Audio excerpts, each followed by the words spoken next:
আমার তৈরি একটি রেসিপি চুইয়া পিঠা। তো দেখতেই পাচ্ছেন যে শীতকালে চুইয়া পিঠা আমার খুবই পছন্দের। হ্যালো এভরিওয়ান, সবাই কেমন আছেন? আমরা আজকে তৈরি করব চুইয়া পিঠা। তো চুইয়া পিঠা তৈরি করার জন্য আমরা এই রকমের প্যারা কেটে নিয়েছি। এটা চালের গুঁড়ি দিয়ে তৈরি করতে হয়। আমাদের বরিশালের মানুষজন মোটামুটি খুবই শীতকালে সবাই পছন্দ করে কম বেশি। তো এটা প্যারা তৈরি করা হয়েছে, এটা দেখতে অনেকটা সাপের মতো। যাই হোক, এই যে দেখুন, ওইটা কেটে কেটে এরকমের একটা আকার দেওয়া হয়েছে। এটা তৈরি করতে খুবই পরিশ্রমের একটি কাজ, কারণ আটাটা ভালো করে সিদ্ধ করে নিয়ে এরকমের করে কুটি কুটি করে কাটতে হয়। তো আমরা অনেকক্ষণ ধরে এটা তৈরি করেছি। এরপরে রান্না করার জন্য একটা পাতিলে কিছুটা পানি গরম করে নিব।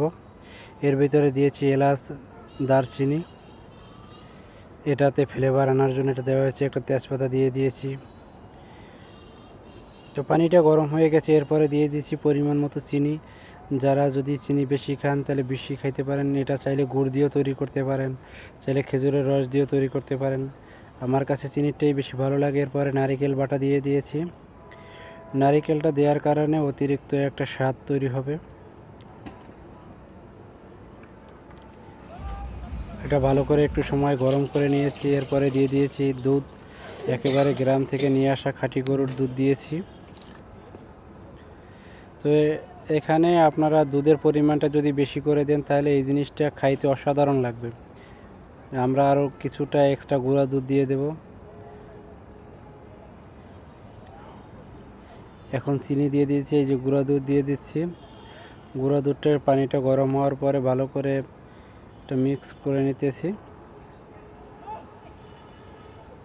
এই যে দেখুন, দুধটাও গরম হয়ে গেছে। এরপরে দিয়ে দিয়েছি যে তৈরি করা চুইয়া।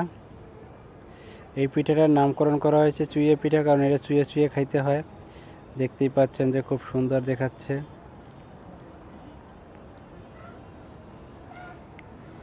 এটা 10 থেকে 12 মিনিট গরম করার পরে আস্তে আস্তে হয়ে যাবে। এই যে দেখুন, 10 মিনিট গরম করা হয়ে গেছে। এরপরে ওটা ভাসে উঠছে।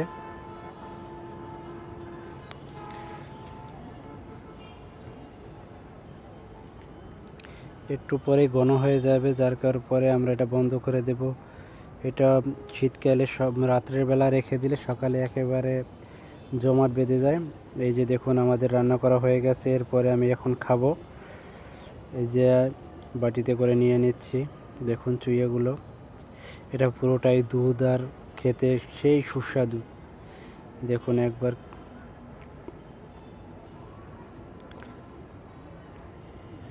এটা সুন্দর করে সাজিয়ে নেওয়ার জন্য আমি এর উপরে কিছুটা বাদাম কেটে দিব। এই যে দেখুন, আপনারা চাইলে এটা খুব সহজেই আপনাদের বাসায় তৈরি করতে পারেন। পিঠাটা খুবই দারুণ লাগে। শীতকালে পিঠা অনেকেই পছন্দ করে, তো এই পিঠাটা আপনারা চাইলে তৈরি করে খেতে পারেন। তো আজকের মতো সবাইকে ধন্যবাদ। সবাই ভালো থাকবেন। পরবর্তী দেখার, আল্লাহ হাফেজ।